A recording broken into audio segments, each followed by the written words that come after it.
In the classroom right here on UNC's campus, and I'd like to welcome everyone tuning in from the University of Bergen in Norway. I know.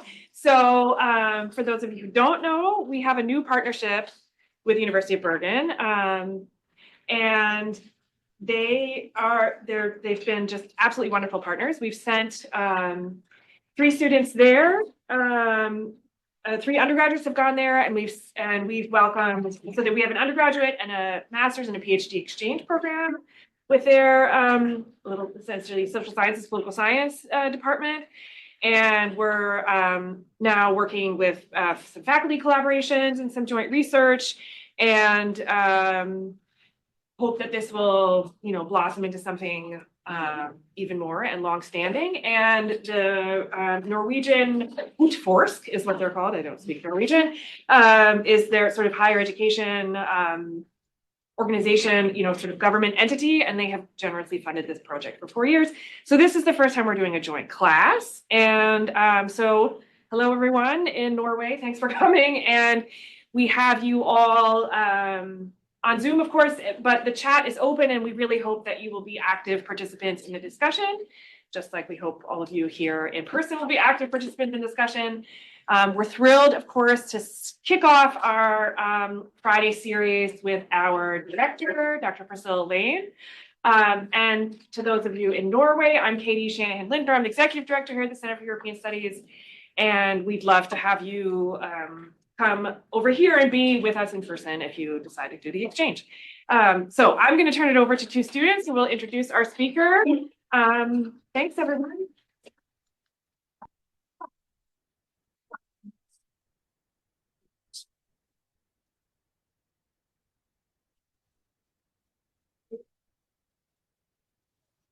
Good afternoon, everyone. I'm Spark. I'm Dennis Erdahl.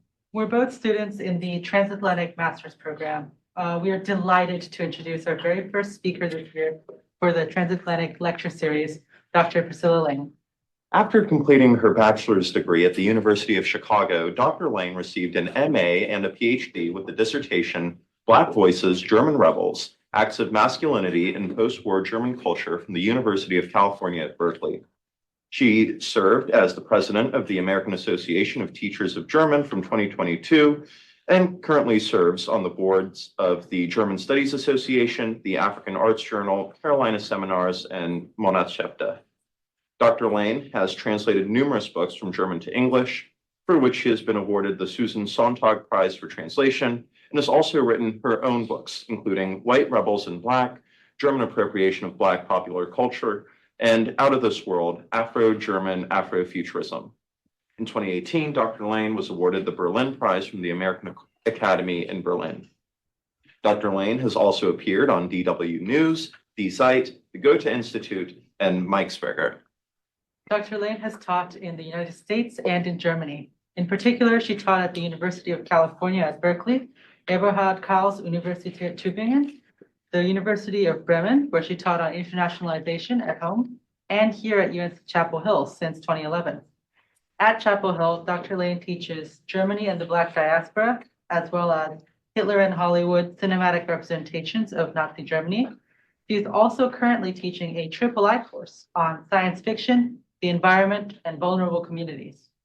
Currently, Dr. Layne serves as the director of the Center for European Studies here at UNC Chapel Hill, as well as the chair of the Diversity Committee for the Department of Germanic and Slavic Languages and Literatures.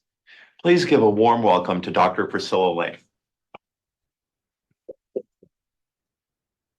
Thank you for that really thoughtful introduction. You mentioned some things that I forgot I'd done, so thanks so much for putting in the time for that.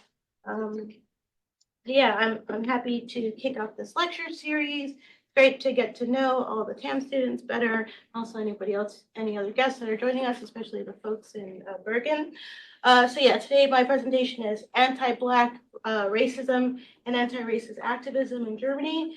I'm going to start by talking about my positionality for the students who were in my class on Monday. I mentioned to them that that's something that's important to me, in particular when working with a minority community like Black Germans. I myself am not Black German, so I like to explain, and what is my background, what interests me about this subject, what brought me to this work, because there is a kind of a hierarchy in the Black diaspora. African Americans can often have a certain kind of privilege, due to our passport or just like the popularity of Black popular culture around the world.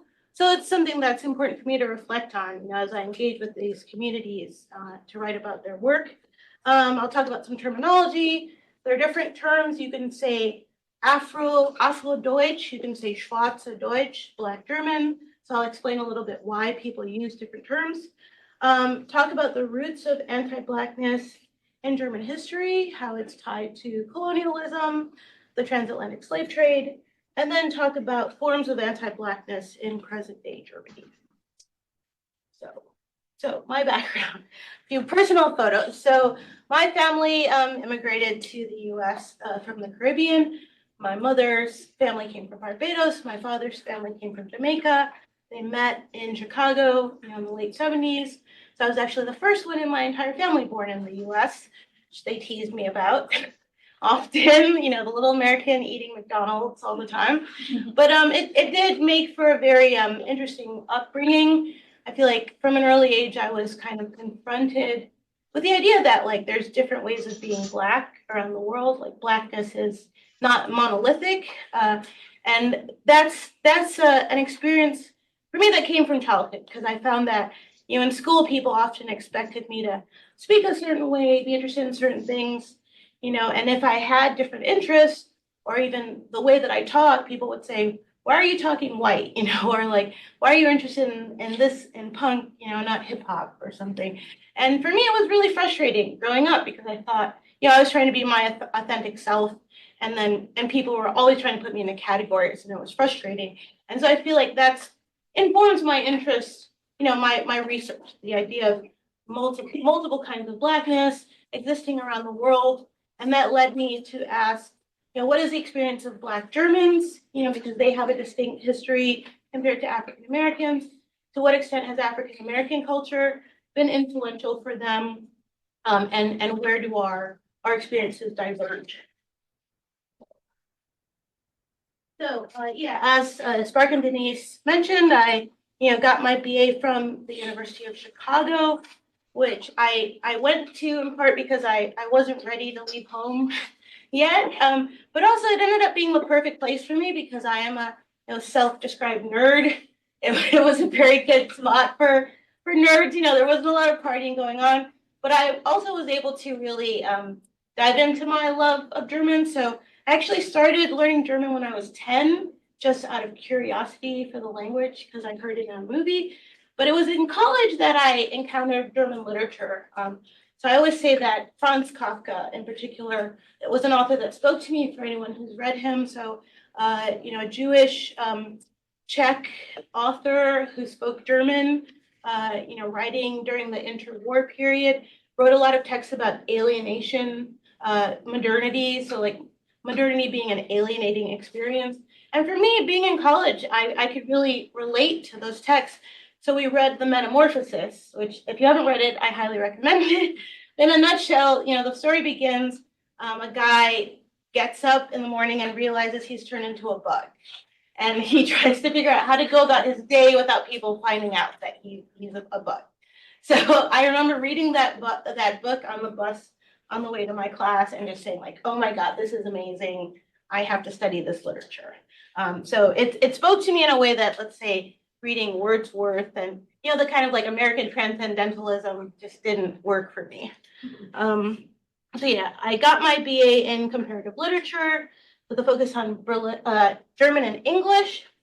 Then I had my first study abroad experience as a junior in Berlin. So that was my guest family in Zehlendorf in the southwest of Berlin. I lived with them for a couple of months. And then I moved to Kreuzberg, a neighborhood that's very multicultural, a lot of Turkish, German people, a lot of immigrants. And for me, this year in Berlin really sealed my love for Germany and just, speaking German and, experiencing all of the culture. I felt very at home. It felt kind of like Berlin and Chicago are sister cities, with industrial, like working class backgrounds and just a lot of kind of underground, artist cultures. So that year I was at the Free University for a year taking courses. And then I returned to Berlin after I graduated from college. I had a Fulbright ETA, so the teaching assistantship. And this is the school that I taught at, the Werner von Siemens Gymnasium, which was also in Zehlendorf. Kind of funny story. I remember recommending being placed in Eastern Germany because I was really interested. I wanted to see what it was like to work in a part of Germany where people didn't interact with Americans on a daily basis, especially Americans of color. And then they put me in Zehlendorf of all places, where the Americans literally have their base and all of their housing. So I have to say, like, the students at school were like, "Oh, you're American, like you're one of like 50 that I know." For them, it wasn't that interesting. But for me, it was great to see what German school culture was like. The school had their own beer brewing club, which I feel like is a thing that America would never have in high school. Anyway, that was a great experience. And then after that year as a teaching assistant, I spent a year conducting research on left-wing skinheads in Berlin. So this was like participatory observation. I've always been interested in subcultures, so different milieus like punk and ska, etc., from my time in Chicago. So I wanted to investigate that in Berlin and, conducted interviews with people, went to concerts, went to protests, had a scary run-in at a soccer game. I can tell you more, maybe like at the reception. But that got me, that kind of sparked my interest, I'd say, in like politics in Germany and, right wing versus left wing, etc. Okay, and yes, Spark and Dennis mentioned that translation is another interest of mine or another hat that I wear. My first real professional experience as a translator was when I was interning at the Deutsche Welle, the news service in Germany. That was an internship that Fulbright set up for me for 2 months in Bonn. And the stuff I was translating at the time was pretty boring. It was like news stories about sauerkraut and model trains. So that wasn't great, but it did give me some good translating experience, and I've gone on to translate novels, autobiographies. The comic book Rude Girl was a collaboration between me and a German comic artist, like a story of my life. And she wrote it in German, and I recently translated it into English. So for me, translation is something I always do on the side, including subtitling movies. It's just part of my love of the language and trying to understand the culture better through language. That's the other novel that I translated. Okay, so yeah, I talked about that subsequent year in Berlin, researching leftist skinheads. And then after spending a couple years in Berlin, I returned to the US to get a PhD in German and moving to UC Berkeley. Think that was a really great experience. I was there for about 5 years before, finishing my dissertation and coming here in 2011. So it was a little throwback to my punk days. Okay, and finally, one of the things I love about the work that I do, not just that I found a reason to return to Europe every year, because I'd say after my first year studying abroad, I was like, oh my God, I have to come back. If I can't live here, I want a reason to have to come as often as I can. So it's been great, being director of the center, being a professor of German, being able to go to conferences, teach in Germany occasionally, continue my research, but also the fact that I get to bring my kids. I have a 10-year-old and a 3-year-old. Because, when I was a kid growing up, the idea of traveling the world was like a big dream of mine. So I love that I get to do that with my kids. Hopefully, encourage them to learn another language. So my oldest has a love-hate relationship with German right now. Okay, so the issue of terminology. So Afrodeutsch is a term that was introduced in the 1980s by Audre Lorde, an African-American feminist, poet, activist, lesbian, mother. Like, she has this great description of herself.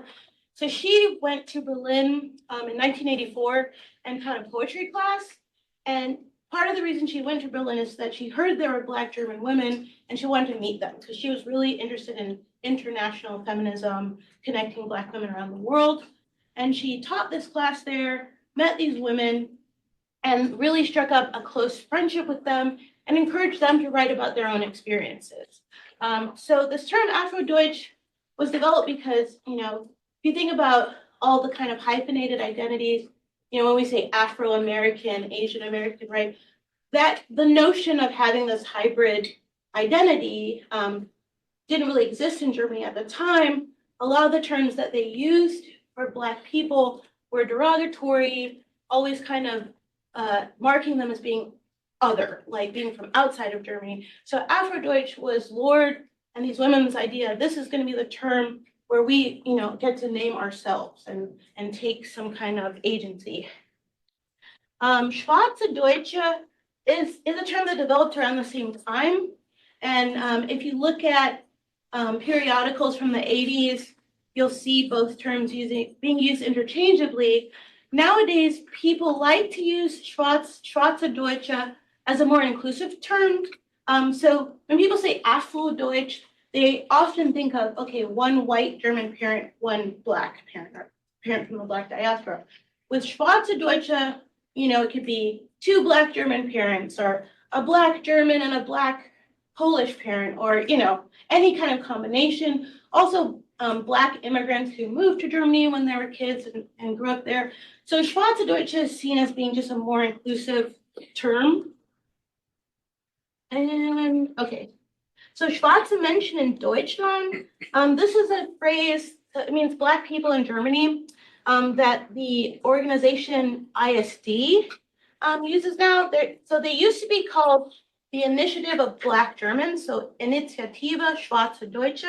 They changed it to Schwarze Menschen in Deutschland, again, to be more inclusive. So it's kind of like a gesturing saying, it doesn't matter if you're here as an asylum seeker, immigrant, you were born here, you know, citizen, non-citizen. If you're Black and you're in Germany, this is your organization. Like, we will advocate for you.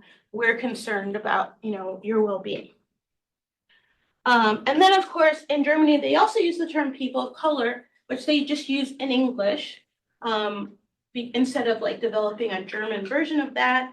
And Jasmine Dean, I like her definition of people of color because, you know, although you may sometimes hear people use people of color and mean Black people too, I think more commonly nowadays, you'll hear people, at least in the US, but also in Germany, refer to BIPOC, so Black, Indigenous, people of color, to kind of differentiate that you can be a person of color and be treated one way versus a Black person who's treated a different way.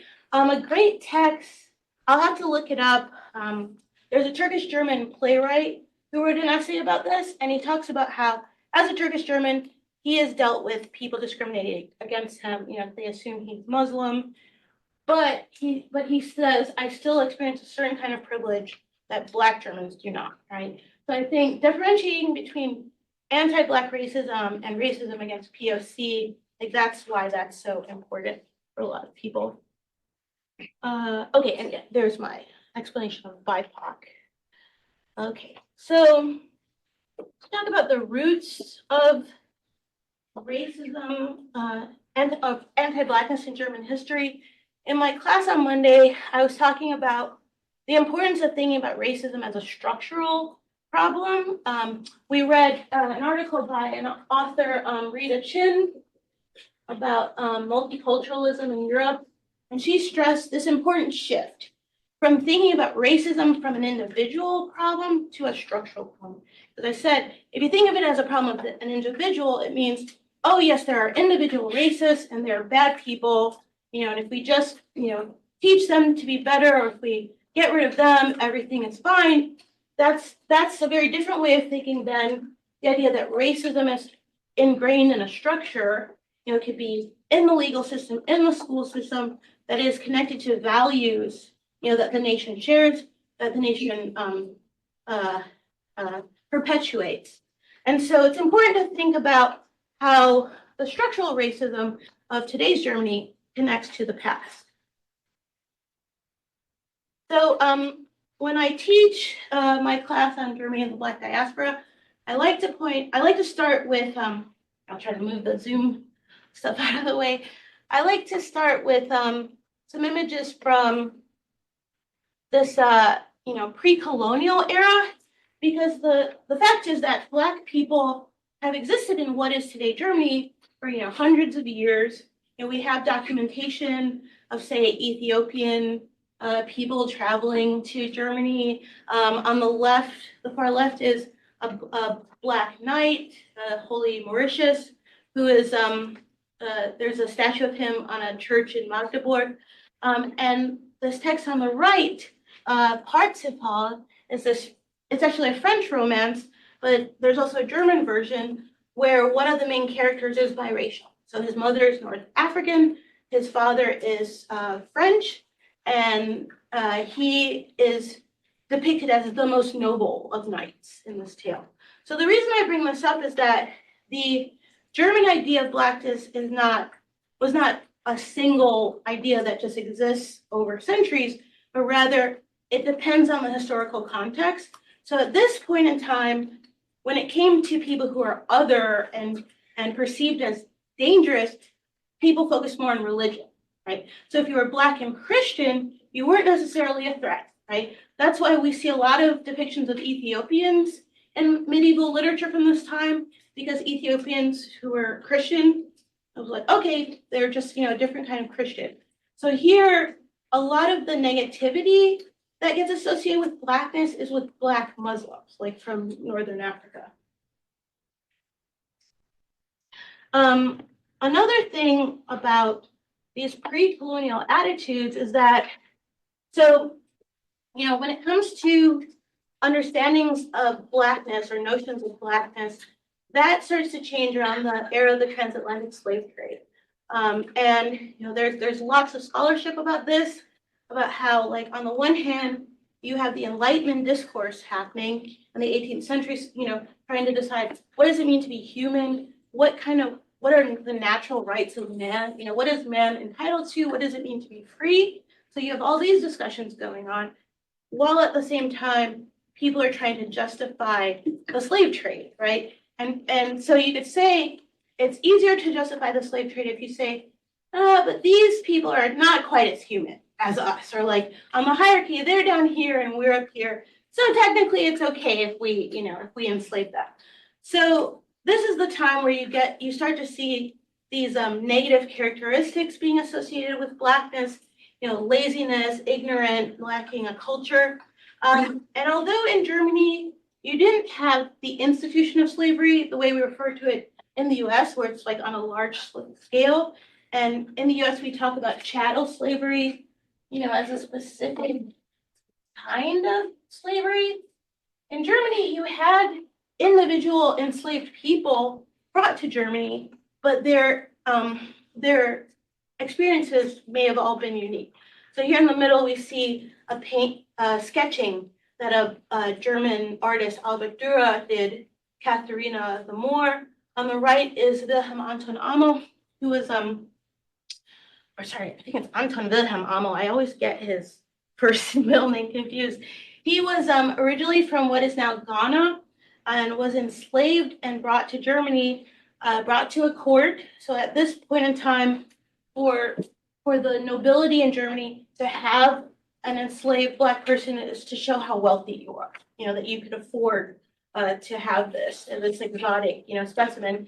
And so he, lived at a court in Germany, but was allowed to be educated, to learn German, learn to read. And he actually ended up getting his PhD in philosophy. He wrote texts about aesthetics around the same time that Kant was writing, even though we never hear about him. He also wrote his dissertation on the experience of Black people in Europe.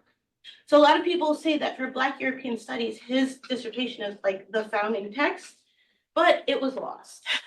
So we actually don't have a copy of it. We have some of his writings in Latin, some of those have been translated, but that just shows you, when it comes to Black European studies, there's often a problem with the archive, like what is in the archive what do we not have anymore because it was lost, because people didn't think it was important. So, okay. So I also like to stress the colonial origins of German anti-Black racism, because I find that people often don't realize, how many colonies that Germany had, or that Germany had colonies in Africa. Germany lost its colonies following World War I as part of the Versailles Treaty. So, compared to other European countries like Great Britain, France, Belgium, people don't frequently think of Germany when they think of like large colonial powers with a legacy. And I've heard, German historians claim the colonial period wasn't that important, it didn't really matter, which I, disagree with. So, yeah, I think if you look closely, there's a lot of remnants of this colonial history in the present day society, which I will walk you through. So, talking about colonial thinking, so just to let you know what these images are. So on the left, we have Bismarck. So the first, what do we call the first emperor? No, prime minister, right? Chancellor, thank you. I'm like, what is the term? Chancellor of Germany. So when Germany unified in 1871, Bismarck is the chancellor. And this comic on the left is depicting the Berlin Conference. It's sometimes called the Congo Conference. It's a meeting that took place in Berlin with different European powers present, deciding, who's going to take which parts of Africa. So you've got Africa like a cake being cut up. So this is a critique of this kind of colonial thinking. And on the right, that image, it might be a little hard to see because of the zoom thing. So this is actually an image. If you've ever, you can't see, the caption is "White Man's Burden."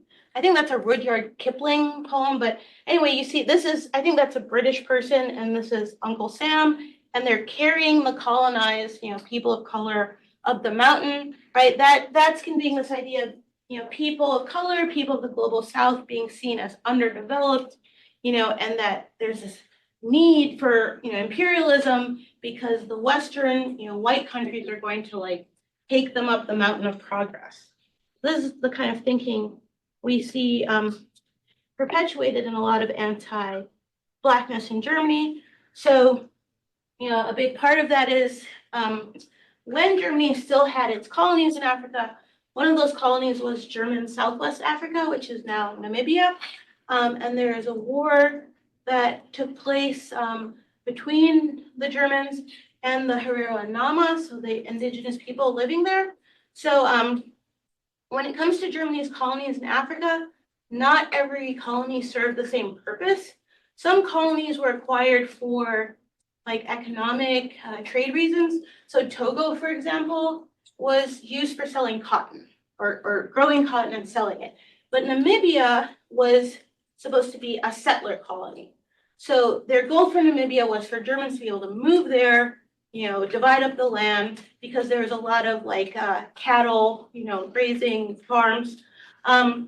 So some historians would argue there was a concerted effort to eliminate the indigenous population because they wanted their land. So in this war that lasted from 1904 to 1908, 75% of the Herero were killed.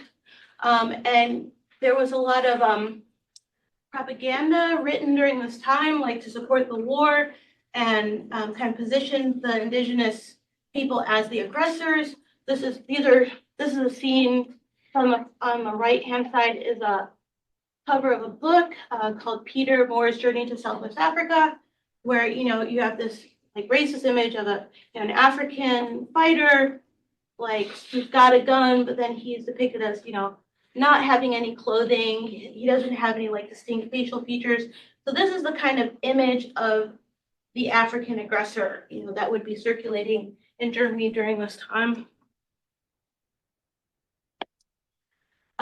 So after World War I, after Germany lost the colonies, you still had anti-Black images circulating, but this time with a different context.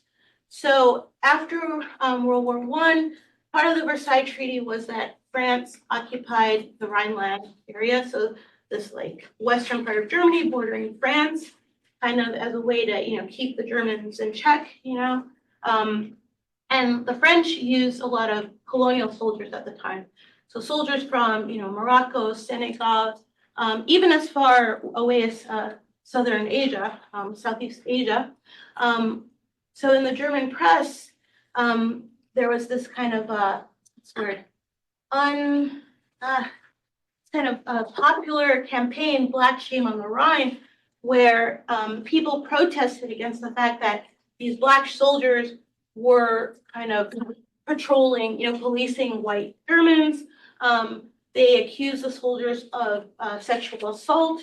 And, unfortunately, because of the wartime setting, there were some sexual assaults documented, but historians would claim that was a very small percentage. There were also a lot of consensual relationships, like the photo we see on the left, these two women who are posing with this soldier. And so this moment, this was really a turning point for Germans who, were starting to see themselves as white, as part of a larger international white community, along with, white Americans, white French, white British, etc. They felt this was an affront to white supremacy, to their culture. And so on the right, we see this poster of the kind of propaganda they would spread, claiming that, Black soldiers were endangering white German women. And I guess I'll come over here to explain a little more. So you've got this caricature of a Black French soldier that you could argue has a lot of like blackface caricature or aesthetics with the the big red lips, and then the fact that he's sitting in a landscape, but these hills are kind of like breasts. So there's a way in which the German nation gets feminized. So Germany is represented by a woman, and the thread is the Black male who's coming to conquer Germany.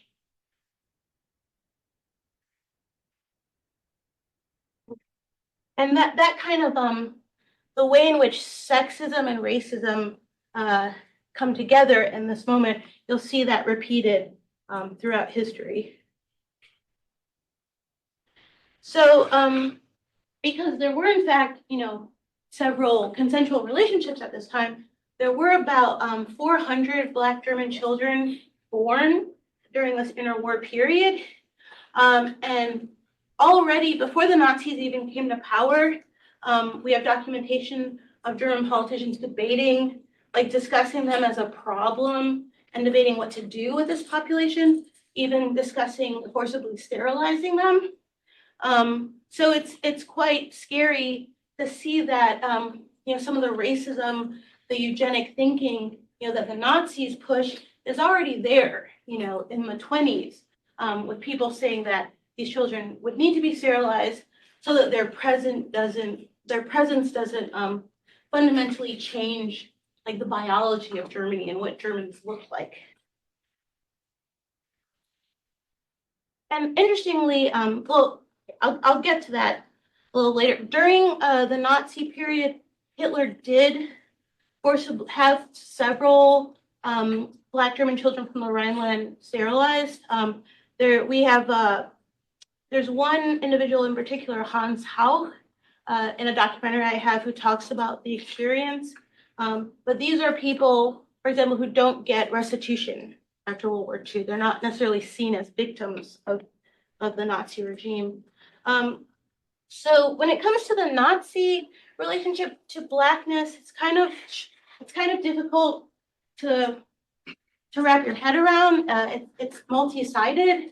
So on the one hand, Black people were seen as non-Aryan, inferior, but like there's a picture of Hans Hauch on the right with his mother.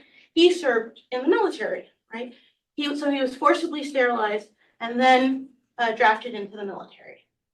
And there's an author, Tina Camp, who she has a book called Other Germans, where she writes extensively about this and this notion of because his Blackness was seen as a threat sexually after being sterilized, then he wasn't a threat anymore. Then he could just be one of the German soldiers, right? And so he fought in the war and he ended up in a POW camp in Russia. with other white Germans, right? Okay, so then you also have the phenomenon of Nazi propaganda films about Africa and Africans. So this one in the middle, Germanen, for example. So part of the Nazis' vision, for future foreign policy was to recover their colonies because they saw having colonies as a matter of pride and showing their dominance. So they did make a few films about Africa, basically showing themselves as the better colonizers and arguing that, like, instead of the British or the French owning these territories in Africa, the Germans should own them, because they would be much better, more humanitarian. So this film, I haven't seen it yet, but Germanen, I think it's about a sleeping sickness. So it's about a disease that's circulating, and German scientists like invent the cure. And they bring it to the indigenous people and save them. Right. So in these films, the Germans are seen as the saviors. And then finally, my final example is on the left side, that there were Black Germans who were sent to concentration camps, sent to work camps, who died in, were murdered in concentration camps. Not just Black Germans, but Black French, Black Belgians, Black Americans. So on the one hand, Black people were not treated uniformly the same by the Nazis. They weren't targeted in a systematic way compared to how European Jews and German Jews were. But being Black in Germany definitely was deadly. And as Tina Kent would say, it really depended on your local situation. So like there are individuals, Hans-Jürgen Massaquoi, who I'll talk about in a minute, who survived Nazi Germany in large part because of their community, their local community. So if you lived in a city where people were more accepting of difference, if you lived in Hamburg, then maybe, if you lived in a small town where all your neighbors protected you, it was more likely that you would survive, but not everybody did. And one thing I want to say, I forgot to mention this when I talked about Namibia. So, part of the reason why, 75% of the population died was because Namibia was Germans' first use of concentration camps. So basically what they did was they set up camps in the desert and sent women and children to the camps, locked them up without water. Right? So that's why a figure like Hannah Arendt, for example, when she talks about the Holocaust in the book Origins of Totalitarianism, she says you have to start with colonialism. In a nutshell, she says what the Germans did in Namibia, what Europeans did in Africa was, dehumanizing, and the Holocaust was that dehumanizing, those dehumanizing actions turned back onto Europe, in play in Europe. Okay, so these are a few of the Black survivors of the Holocaust. So Fazia Janssen, she ended up becoming a folk singer and a peace activist, protesting against nuclear energy. Hans-Jürgen Massaquoi, he ended up immigrating to the US and became a media mogul, interestingly, in Chicago, was the editor of Jet magazine. Theodore Agonia Mikhail acted for a while. He also worked for the government at some point in time. And then Marie Nayar on the bottom right, who I had the privilege of interviewing once. She still lives in Hamburg. That's where she grew up. She had an interesting post-war singing career and then became a nurse. Okay. So my final comments about Black German history before I get to the present is the post-World War II era. So post-World War II is an interesting moment. So after World War I, you have your first large population of indigenous Black Germans born, right, in that Rhineland area. After World War II, there were about 4,000 Black German children born because of all the African American soldiers serving in Germany after World War II. And I told my students on Monday, a lot of African American soldiers requested Germany after 45, requested to serve here. And there's this quote from Colin Powell, actually, who says, serving in Germany at this time was a breath of freedom. And a lot of people think that's really curious. Why would an African American say that about Germany which, just a year ago was a fascist, racist country. The fact of the matter is, this is during a time where the American military is still segregated. The US still has Jim Crow in the South.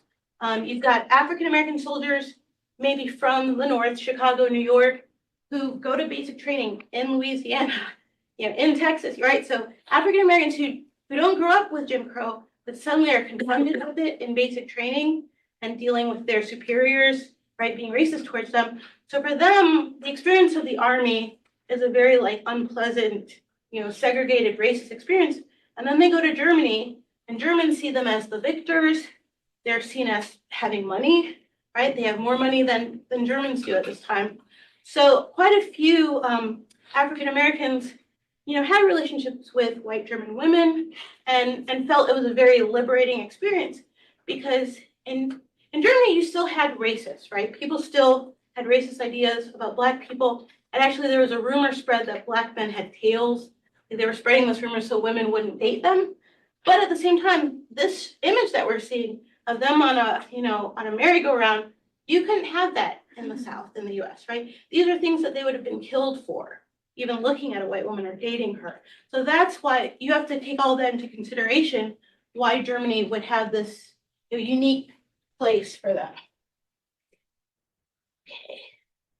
So in this post-war time, we do see a little bit of a representation of Black Germans in the media. It's very, how would I say this? It's kind of belittling, so there's this phenomenon of the cute little Black child, right? You see a lot of that. So there's a film here on the right, a melodrama, Toxie. So that's about a Black German child who, her mother passes away and her grandmother's sick. So her grandmother leaves her on the doorstep of her wealthy employers. And so she's a foundling, and they take her in, and most of the film is them debating, should we keep this child or should we send her to the orphanage? And by the end of the film, she's won everybody's hearts and they're like, oh, she's great. Even though she's Black, she should, be a part of our family. And then her dad shows up from America and he's like, I'm taking her home. It's a very odd film, but one of the ways that film critics read it is Toxie, it's kind of instrumentalizing the other, right? So Toxie exists as kind of a projection, a space of projection for different generations of Germans, right? Because you have the grandfather is anti-racist and the father is still kind of a Nazi and the young daughter in her 20s, is very liberal, and they're all arguing about this child until they finally find a way to come together and be unified again in this post-war moment. But then the problem is solved because she goes back home anyway, right? So people critique the film by saying it doesn't allow for a space for her to exist in Germany and really be a part of the community. The image on the left, that's a newspaper article and a book that was produced in the early 50s because there was a time that people basically expected these 4,000 Black German kids were coming of school age. They were going to be sent to first grade. And so journalists felt like, okay, we need to prepare people, because a lot of these kids, the US at the time, so Germany was split up into 4 occupation zones, and the American soldiers were mainly in the South, in Bavaria. So a lot of these Black German children are growing up in tiny villages, that don't have other Black people. So they're kind of in the, in the protected space of the home, with their mother, with their grandparents. And so for the German public, the idea was, okay, we need to prepare the rest of society for these Black German children coming to school. So you can tell from this kind of coverage that for Germans, there's this acknowledgement, okay, we're not Nazis anymore, we've embraced democracy, but there's still some lingering, they know that there are still problems in society, and they're worried about the aftermath. Okay, so jumping to present day issues of anti-Blackness in present day Germany. And I've divided this up into 6 categories: language, education, discrimination, violence, sexuality and gender, and representation. And I'll say, again, I started the presentation explaining my background, why I became interested in Germany and, how much time I've spent there. I've definitely had experiences with some of these kinds of discrimination or anti-Blackness in Germany. And so that, that helps fuel, my interest in the problem and how to deal with the problem. But at the same time, I'm aware that, like, for example, one time I got stopped by the police. So this was when the World Cup was in Germany last. Don't remember what year that was. 20. Okay, no, but 2006. Yeah, so 2006, I was in Germany, ironically, to take a seminar on migration. And the way the seminar worked is so the seminar was happening at Viadrina University in Frankfurt Oder, which is on the Polish border. So we're taking all of our classes in Viadrina, but we were living in Poland. So the idea was every day we had to cross the border twice. Yeah, I had so many stamps in my passport. People were really very suspicious when I eventually left Germany. They're like, "Why did you cross the Polish border so much?" Anyway, so I was going to the seminar, and finally I was coming back from the seminar, so on the regional train from Frankfurt Oder to Berlin, and the police stopped me. I feel like because so in Germany, when it comes to the way that refugees and asylum seekers are processed, they tend to be sent to certain asylum seeker centers, one of which is in Frankfurt Oder. So these police that stopped me thought I was, a refugee coming to Berlin when I should be staying in Frankfurt Oder, because they're very strict about if your case is being processed, you have to stay, in one city. So the police, I'm waiting on the platform for a different train. The police come up to me, and they're like, "Can we see your papers?" I say to them, "Why are you asking me?" There are other people on the platform. Like, "Why are you asking me? Is it because I'm Black?" And they're like, "Oh, you think this is racist, don't you?" And I was like, "Yes, it is, actually." I always say that this is an interaction I would not dare have in the US. If this was the US, I wouldn't have been so mouthy, I will tell you. But in Germany, I usually assume they don't have a gun, or they're not gonna pull a gun on me. So I was like, okay, I'll be a little mouthy. Anyway, I took out my passport, my American passport, and they were like, "Oh, you're American. Oh, how do you speak German so well? And how long are you staying?" Complete flip. And I tell that story to say that, on the one hand, yes, I'm affected by anti-Blackness in Germany, but I have American privilege, right? I have my passport, I have my position, as a professor at a university. So there are other things that give me privilege, in the eyes of locals. So I preface that to say, I can't know what it's like to be a Black German dealing with all of these issues when it's the country you grew up in, is where you live. It's a completely different experience than me, someone who goes for 4 months and then comes home, right? And this photo of, so this is a street in Berlin that people refer to as M Street, because it's basically in English it would be called Moore Street, again referring to North Africans, this reference to the colonial period. And for very many years, Black activists have asked that it be changed because it's an offensive word. So 2020, during the BLM protests in the US, they put up this sign, George Floyd Street, to rename it themselves. Okay, so I'll get to my examples and then try to keep it short so we have time for questions. So when it comes to anti-racist, anti-Blackness in Germany, as I mentioned earlier, language is a big part of it. So before terms like Afrodeutsch or Schwarzdeutsch existed, a lot of people would use the M word to refer to Black people, coming from a medieval term that's a combination of a Greek word and a Latin word. So the Greek word malvus or molvus, which means dumb, godless. The Latin word malvus, which means Black, dark, African. And so yeah, so this is, so here you see that, as I mentioned, there were a lot of protests about this street name, it being offensive, people wanting it changed. And finally, so first activists would vandalize the signs because it's the name of a street and a subway stop. So a lot of activists would put 2 dots over the O, which when you change the O to an O with umlaut, it means Carrot Street. So that was some activism, and you saw the hashtag Murlenstraße on Twitter. Eventually, they suggested to the city that they rename it Anton Wilhelm Amos Straße after the philosopher that I mentioned. And allegedly, this is still supposed to happen. I don't know the inner workings of Berlin politics, so not sure when it will happen, but there have been a few renamings of streets, so I have hope this will go through. Another example of the kind of racist language you encounter is names for treats. So in Germany, there, I think this is a treat that you have throughout Europe with different names. This like marshmallow, cream thing covered in chocolate. So in Germany, they call it an N-word kiss, right?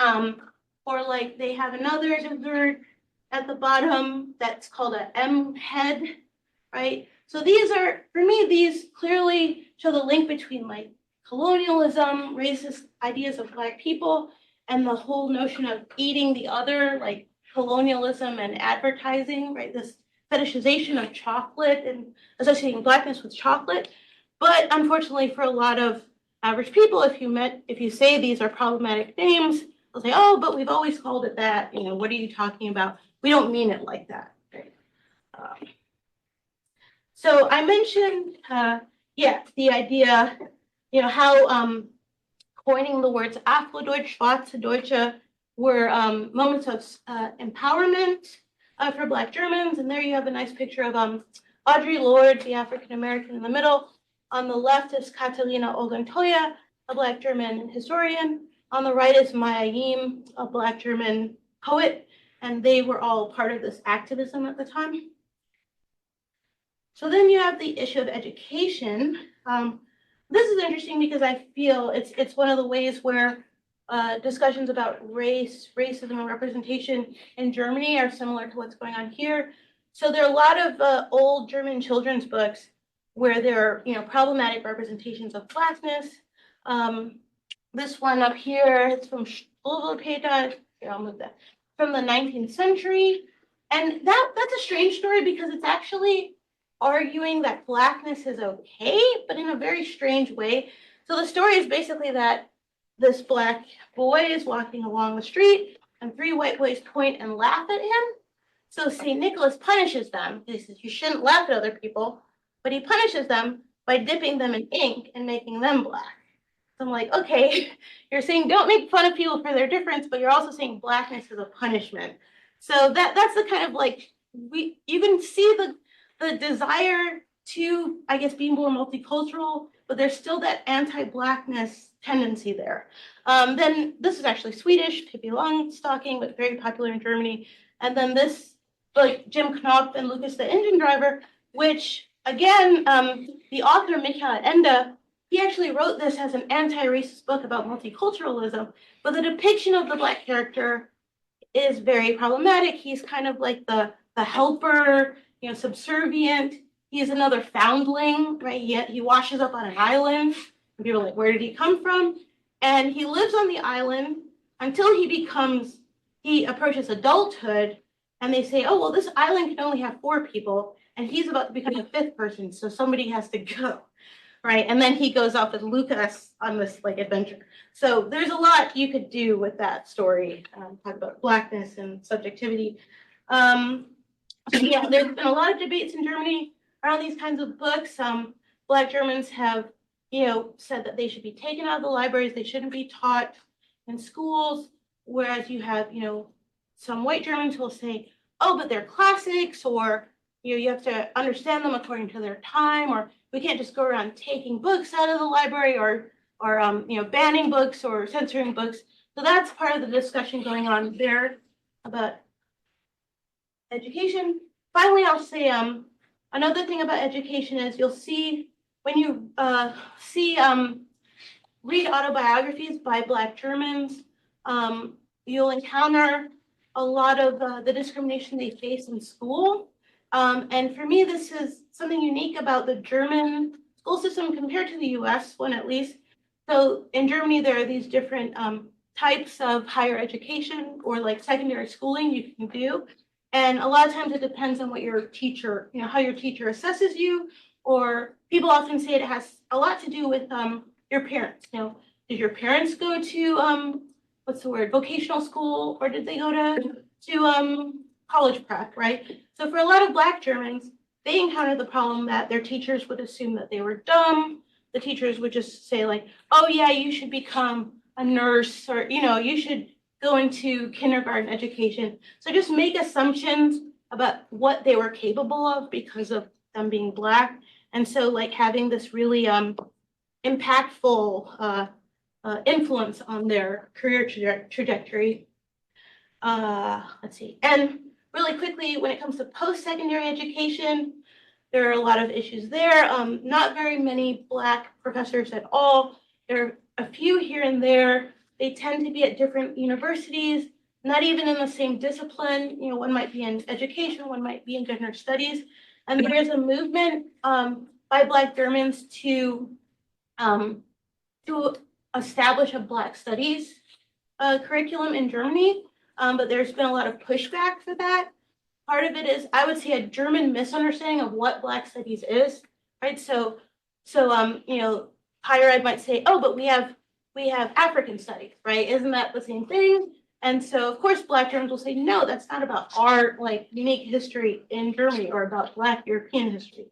So that's part of the struggle. And of course, if you don't have Black faculty who have tenure or who are teaching Black studies, then the students can't do a PhD with them, right? So it's basically a structural problem that, if you compare it to the US, I know 5 or 6 Black people who are German professors, right? Because in the US, there is a model for helping people of color enter academia and pursue a PhD that doesn't exist in Germany. Okay, so I'll speed things up, try to be done in a couple minutes. So just some examples of how people have been trying to combat this problem of racism in education, opening up community centers and networks, different kinds of discrimination, similar to the US, police, racial profiling people what happened to me, or on the job market in Germany. I always find this odd that you have to put a photo on your resume, right? So, people have said, well, I'll get, if someone doesn't like the way I look, if someone doesn't like that I'm a person of color or Black, they're going to toss my resume. So that's been an issue. People will sometimes be discounted if they have a foreign sounding name, in housing. Yeah, people not wanting to rent to Black people. You see a lot of that depicted in film. Asylum policy. So one Black German author, Fatima El-Tayeb, she wrote an interesting book about how, about the 2015 moment. On the one hand, there was this, this wave of support for the Syrian refugees, or you could look more recently, Ukrainian refugees, really saying, oh, we need to band together and help these people. But what happens with Black refugees, right? People coming from Africa, they often get kind of discounted as they're called economic refugees. This term that's used to say, oh, but they're not really fleeing violence, they're not really fleeing a war. They shouldn't get priority. And so this author says, Germany, Germany is patting itself on the back for how well they handled the war in Syria, but it's actually a lot more complex when you look at these other groups. Let's see. So yeah, there are multiple Black German institutions fighting racism, like ISD, ADEFA, Black German Women's Organization. Unfortunately, problem with violence, a lot of right-wing attacks, especially since German reunification in the 1990s. In particular, Ori Jallo was arrested and put in prison. He burned to death in a cell, and the police claimed he did it to himself, even though he never had a lighter. So this is the kind of suspicious death in police custody that we hear a lot about in the US that you don't hear about often in Germany, but it does happen. And so people are trying to draw attention to it. I think this is my final category. Finally, to return the issue of sexuality and gender, the way that Black men are still kind of positioned as, sexually aggressive, hypersexual, posing a danger. So there was an incident in Cologne, I can't remember what year. 2001? I don't. That seems early. That's 2015. 2015. Okay, around New Year's Eve, that some German women were accosted, on the street, sexually harassed, sexually assaulted. And according to reportings, the men were mostly of Northern African descent. So you saw a lot of these kind of covers, a white body with, black hands, or here, white one with black hands. And, if you want to connect it to the US, I think of an image that was recently tweeted about, Kamala's America, and it's like all black men, black refugees, right? So even though, I guess, in my opinion, sexual assault is a problem and needs to be addressed, but there's a way in which when the perpetrator is black, the discourse, there's a shift in discourse. We saw this in the UK recently, right, with that young man who assaulted, who killed like several young girls in that town and erupted in this right-wing activism, right? So I always ask, to what extent is the country discussing the problem of gendered violence in general, and when is it only a problem when the perpetrator is black? So, okay, representation, the problem of blackface in Germany being seen as something normal that you can do, in plays, at carnivals, and Black Germans have created different organizations to try to fight that and basically make it clear that it's not just a aesthetic practice, that it has a racist history and that it is offensive. So, okay, those are all my examples. I know I talked for a really long time. Hopefully we do still have time for questions, and thanks for listening. And yeah, I'm curious to hear what your thoughts are. Thank you.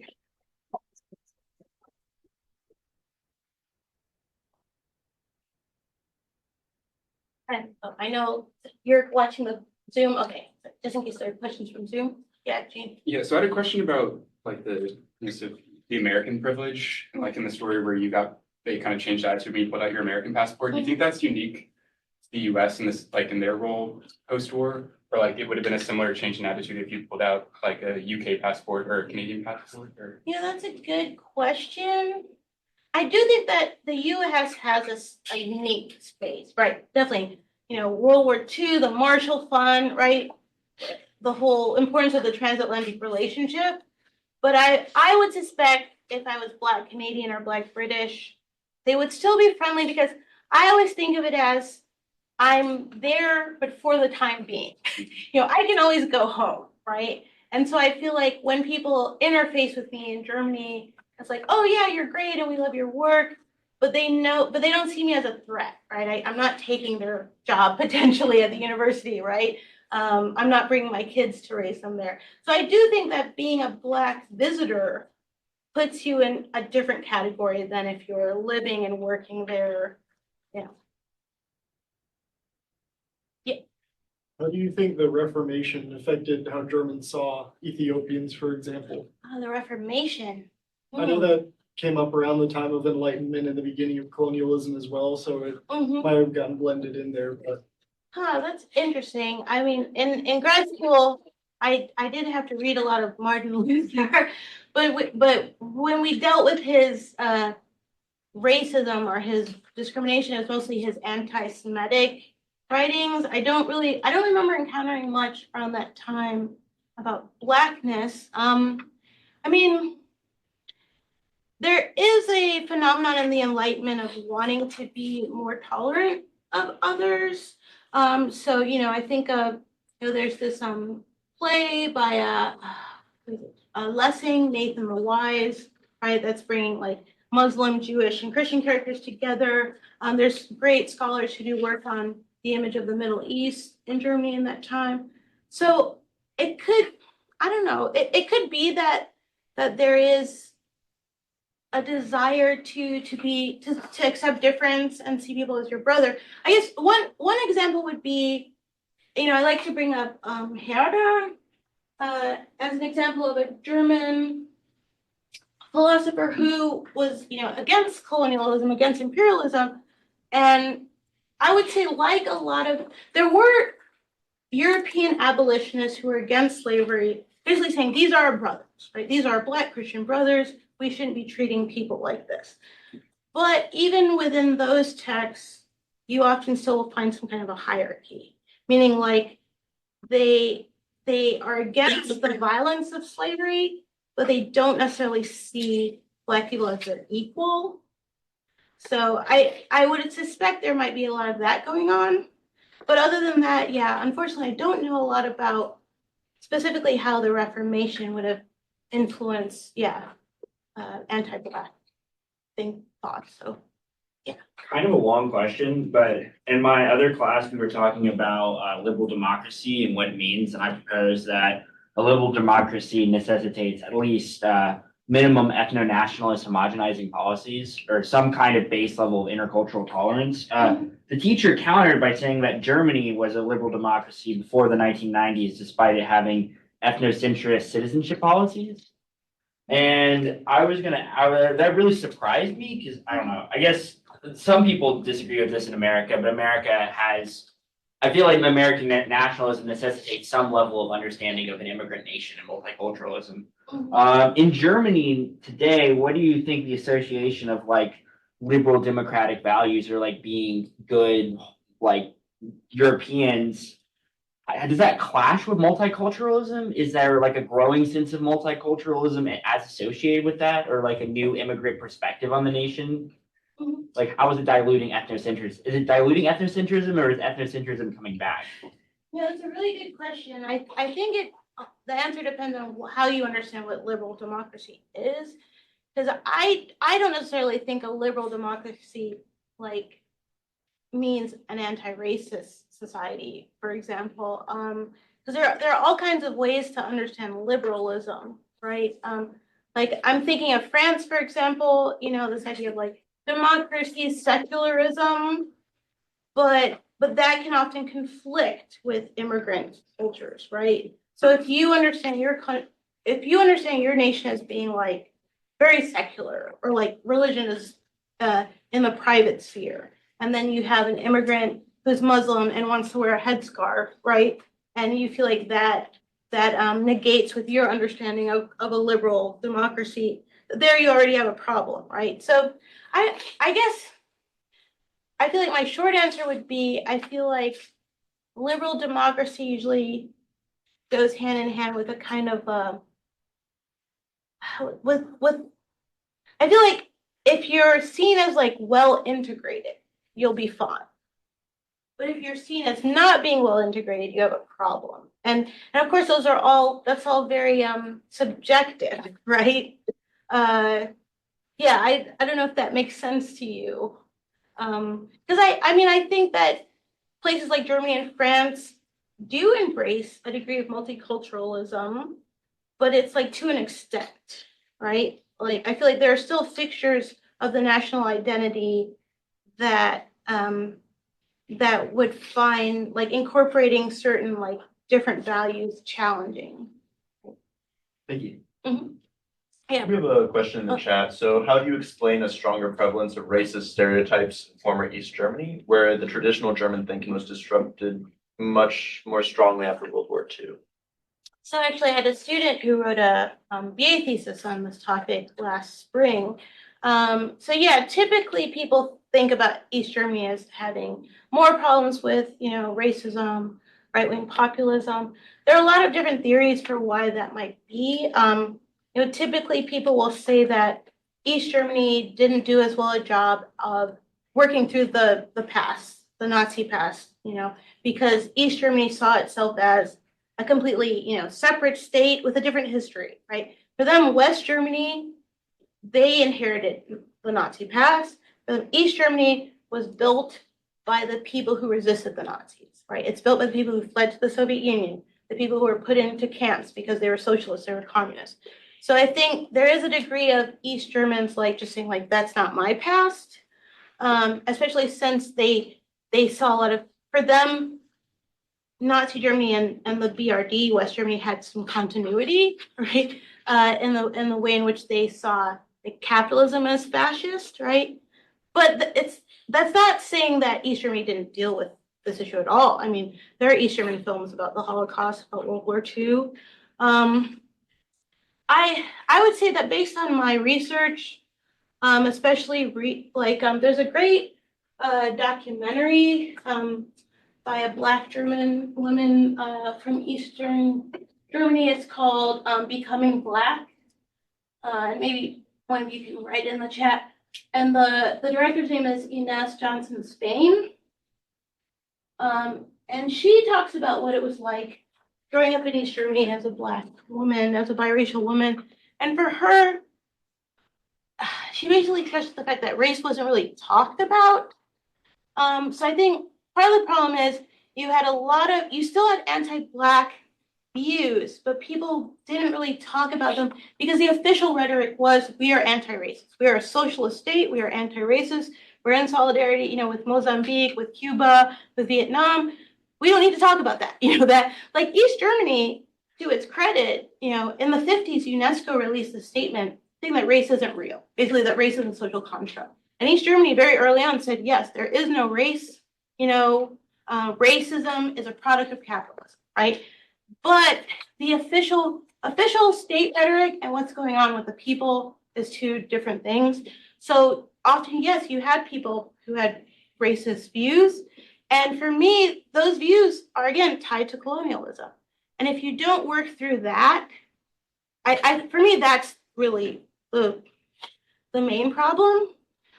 Because yes, the Marxist-Leninist ideology was saying like, we're all workers, we're fighting together, against capitalism. But I feel like, but if you don't get at the root of the like feelings of superiority and looking down on African cultures, there's always going to be something there that you're not really dealing with. So yeah, unfortunately, the experience of a lot of Black people in East Germany was pretty wrought with negative problems. A friend of mine wrote a book about this. African students in Eastern Germany. Her name is Sarah Plugach. She wrote a book. She basically like went to the archives and found these letters from African students studying East Germany who wrote letters to the government complaining about racism in class, on the street. There are a lot of different examples. There were, for example, Vietnamese workers brought to East Germany who lived in dormitories separate from the population. You had children of Namibian freedom fighters while Namibia was having its civil war brought to East Germany so that they were safe from the war, but they weren't interacting with the locals. So there is this notion of, there's this term called socialist chromatism. That historian came up with, his name is Quinn Slobodian. And by that he means like, if you look at some East German media, he on the cover of the book, it's like, you'll see a white person, a Black person, an Asian person, right? There's this like, yay, multiculturalism, but there's always a hierarchy, right? He said, but the white person is always in the front. A friend of mine wrote about this in a sci-fi film from like the 60s from East Germany called The Silent Star, where this international space crew goes to Venus. And it's like a Japanese astronaut and a German astronaut and a Polish astronaut, right? So, and an American even. And there's one Black man, and he's just African, right? He's not like from a specific country. He's just African, and he like doesn't have a name, and he's not like, he's a one-dimensional character, right? So that's basically the tension. You have this desire to be like, we're inclusive and everybody's great and we recognize everyone, but there's still that like hierarchy there. Oh, Brett, another question. So two questions. So one, how does anti-Black racism in Germany compare to that in other Northern European countries, for example, Norway? And then also a question, have you observed how the goals of Black activists in Europe differ from Black Americans? Yeah, and so kind of saying that, as a white European, they feel like maybe they know more about Black American activism due to like the prevalence of American media, but maybe not quite so much in other countries. Well, yeah, unfortunately, I can't really speak on the other Northern countries. I don't have experience there researching there. I've been to Denmark once for a conference, but that was for like 3 days. So I can't really say. I've heard from people from those countries that have dealt with similar challenges. So I wouldn't be surprised if you have similarities across Northern Europe. Oh, with the difference in activism, I feel like that's a multi-layered question. So there are ways that Black German activism emerged in a unique way. So the first basically wave of Black German activists was during the Weimar period, the interwar period. It was mostly like men, students, trainees from German colonies, Togo, Cameroon, who went to Germany to train and study, and they started up like organizations, like especially after World War I, because they all became stateless, right? So they had to advocate for themselves to find jobs, to get, visas. So though that was mostly male, the interesting thing about the Black German movement of the 80s, it was mostly female and mostly queer, like a lot of lesbian feminist activists. So a lot of times people will say that's very unique to the Black German movement. I feel like the African American politics for decades has been raw, kind of like dealing with patriarchy and sexism, and female activists not being seen, not being heard. And so it's interesting in Germany that female activists and queer activists were so front and center in the 80s. But I would say other than that, I think some of the unique issues, so some of the things I've witnessed in Germany is that, if you get a bunch of people, Berlin, a lot of Black people, arguing about the same things in a room, you can have Black German citizens, you have people from different African countries who are immigrants, and they don't, I guess this is the whole thing about Blackness not being a monolith. They will sometimes have different priorities. I've heard, African immigrants say to a Black German, "Oh God, you're so German," right? Like, because it's different kinds of socialization ultimately, right? But I see similar things here in the US, right? Like, I know for me as a Caribbean American, I've been told sometimes from African Americans, "Oh, but your history is different. Like, you don't really understand what it's like, right, to have a Black American past rooted, that's like a century old versus your parents coming here in the 70s. So that could be an issue that you get across the diaspora when you have like the indigenous group and then newer immigrants, right, who have different backgrounds, different kinds of privileges, different priorities. But I would say I think some of the challenges that activists in Germany face is this accusation that, something like Black Lives Matter, which does exist in Germany, that sometimes someone might say, "Oh, that's an American thing," right? You're trying to import American discourse into our country and it doesn't fit, right? That's one thing they deal with. And then another thing, the struggle, like trying to establish Black studies. In the US, we've had Black studies since the late 60s or the 70s. So we have a longer history of being able to establish that. But on the other hand, I don't think that's necessarily safe, right? Like, people who are in Black studies departments get hate mail saying your discipline isn't real, right? So I think if anything, America, we might have a longer history of dealing with these issues and have had a little more success. But for me, it's not linear.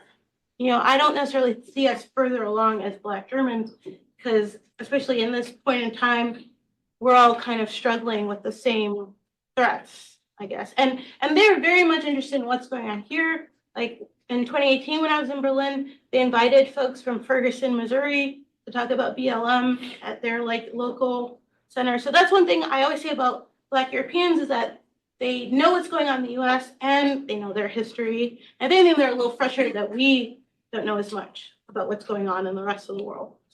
Yes, Mark. With the intersection of modern day Islamophobia in Germany and the sort of de-autonomizing misogynoir that I think is very present in particular in discussions of like laïcité and secularism in France. Is that something that you also observe in Germany to be sort of specifically affecting Black Muslim women in a way that maybe doesn't affect or affects differently, other Muslim women? That's interesting. I often find, at least from my consumption of media, I feel like I've seen more representation of Black Muslims in France as opposed to Germany. Yeah, and there's an author, a German Jewish author actually, who talks about this, Max Cholek. Um, oh no, what was his name? Talks about this German tendency to want to put immigrants and people of color in a very distinct box and not really acknowledge that intersectionality is a thing, right? So he'll say like, for Germans, okay, you can be Jewish, you can be Israeli, but you're not like Jewish and an immigrant, or you're not like Jewish and queer, for example. So, and also actually, Fatima El-Tayeb has written about this too, that when we talk about Blackness in Germany, we tend to ignore Northern Africa, right? And I think if we included Northern Africa more, that intersection of Muslim identity would be brought in more. One of the few places I've seen this addressed is a film. There's this really good director. He's Iranian German. Oh, what is his name? I have very bad memory. Well, the film is called Shahada, and it's looking at like 3 or 4 German Muslims, and one is a black, dark skin, Muslim, who's also queer, right? And kind of like he like dealing with homophobia, dealing with racism, and for me that was really refreshing because it is nice to see people acknowledge that, like, yeah, sometimes you can have multiple layers, right, intersections of marginalized identity, and it makes things all the more complicated. But I think for now, to my experience, Germans don't tend to think of Muslim and Blackness together, right? So just from my own experience, I found that countries like France and Belgium and Portugal have very visible Black populations, and a lot of them come from former colonies or are descendants of people that come from there. And so a community like that, I've never seen it like that in Germany. It's not like, if it exists, it's not as visible, I would say. I was wondering if you would agree or why not. I mean, I do think there's a difference because of that break in the colonial past, right? With Germany losing its colonies in the teens. But yeah, when it comes to France, Belgium, UK, you have people coming directly from former colonies, right? I have heard of populations of immigrant groups concentrated in different cities. So like a friend of mine is from, I think she said either Hamburg or Bremen are really, like, there's a lot of Ghanaians there. She told me. So I think those communities do exist, but yeah, maybe aren't as visible. And I would say this is another challenge for Black Germans, that, to be a Black German person, maybe one of your parents is from the continent, maybe they're from the Caribbean, maybe they're from America, maybe they're from another European country, right? You have so many different kinds of groups of cultural backgrounds. Like in my book on Afrofuturism, one of the authors is Nigerian descent, one is Ghanaian descent, one is Angolan descent, and one guy is of African American descent, right?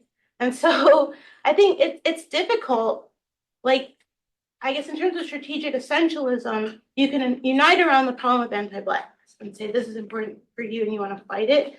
But then each person is coming with their own unique history, right? So I think that's always messy.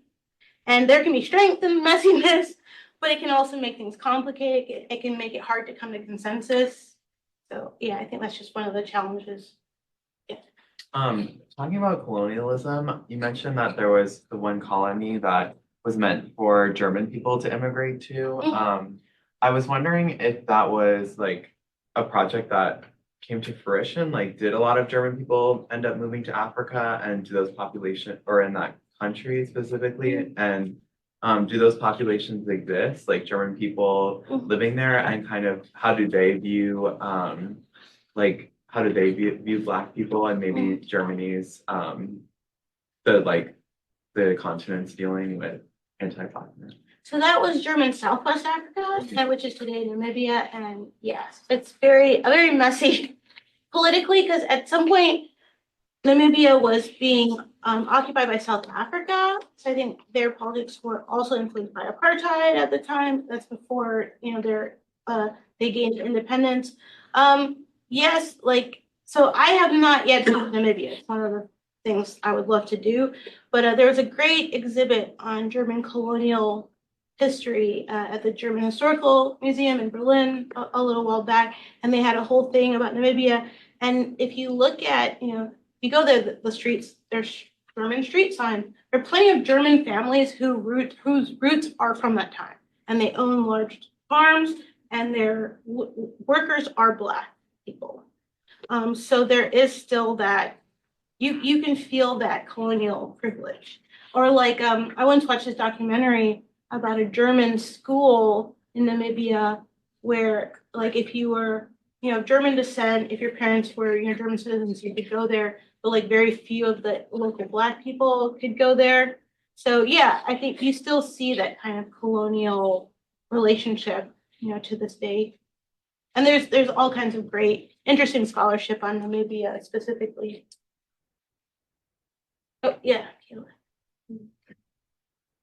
To what extent does a Black subculture exist in Germany, and how does it compare to the development and presence of Black subculture in the United States?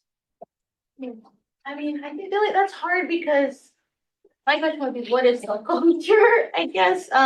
I mean, there are different Black arts movements. German hip hop has existed since the 1980s.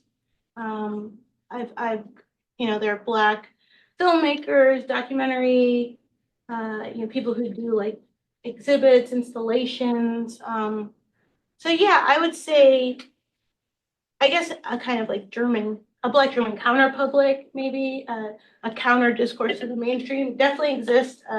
It feels like I mean, when I think about when I first went there in 2001 compared to the last time I lived there, which was 2018, it felt a huge difference. I mean, for me, I remember in 2018, on any given weekend, I couldn't decide between like 4 different Black German events. Like one friend is doing a film screening, another friend is doing an art exhibit or something. And that sort of thing never happened to me before. So it does feel like, I think, Black Germans are becoming more visible in the public eye. I think social media helps with that, like being on TikTok, being on Instagram, like, doing like digital activism, campaigns on Twitter. Yeah, I do feel like there's a lot of, I guess, like synergy, energy. People are really like active and very engaged in politics.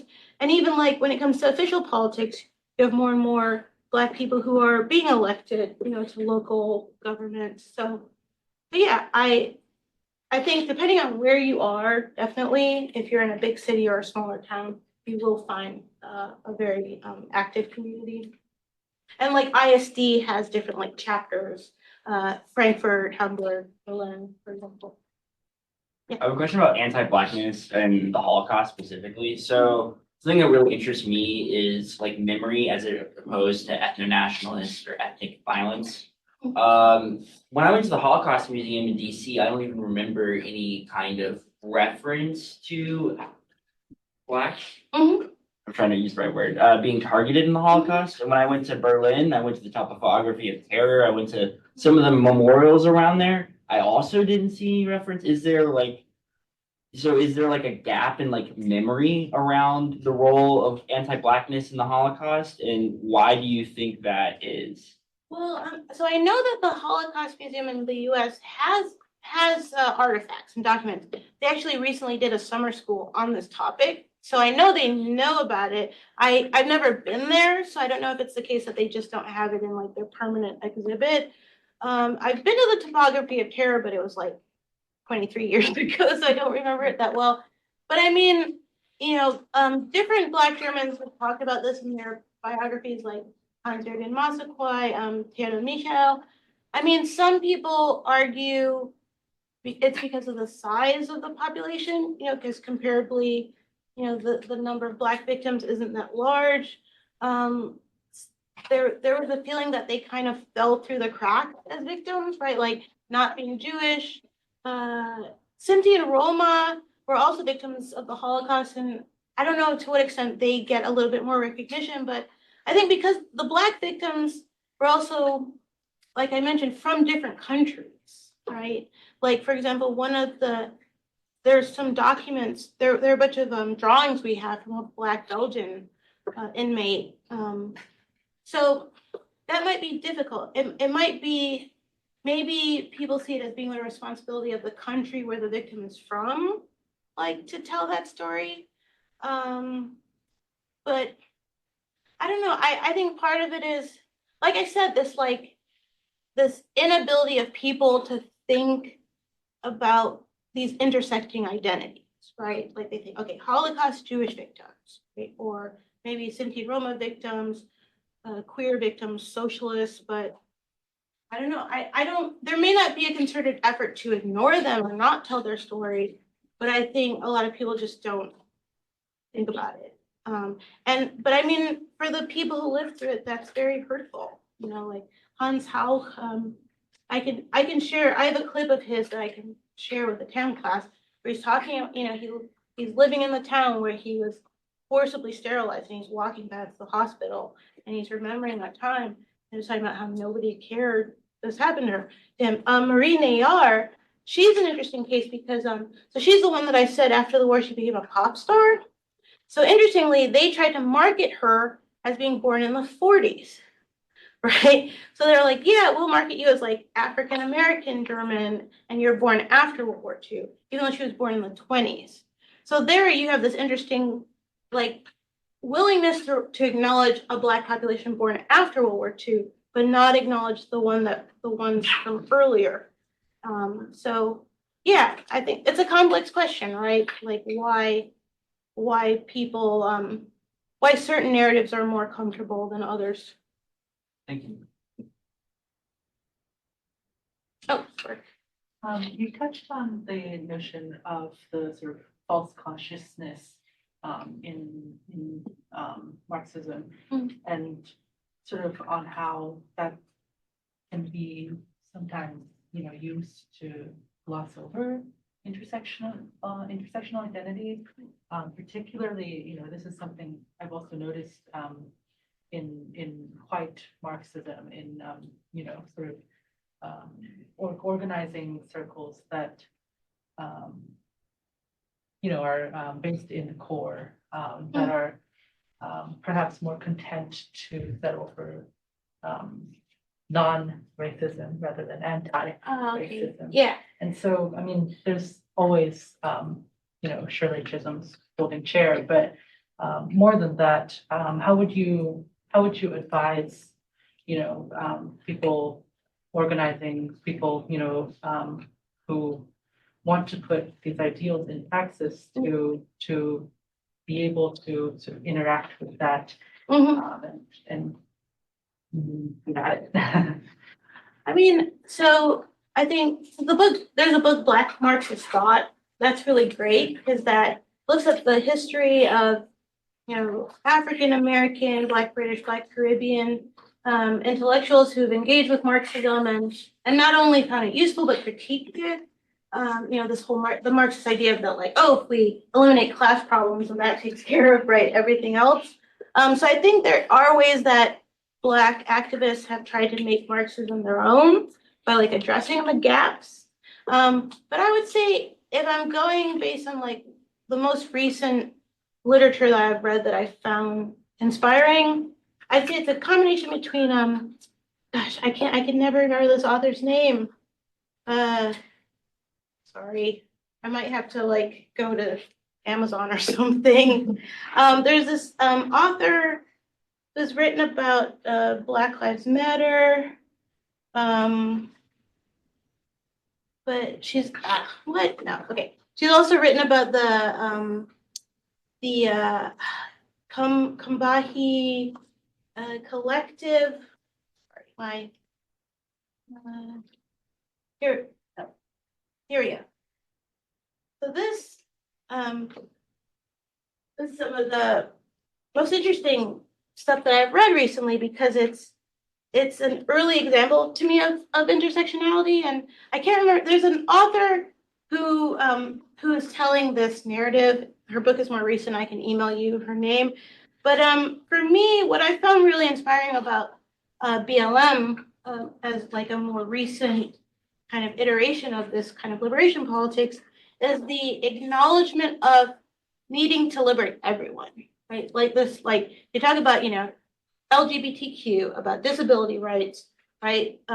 There's this phrase, I can't remember it word for word, but kind of like,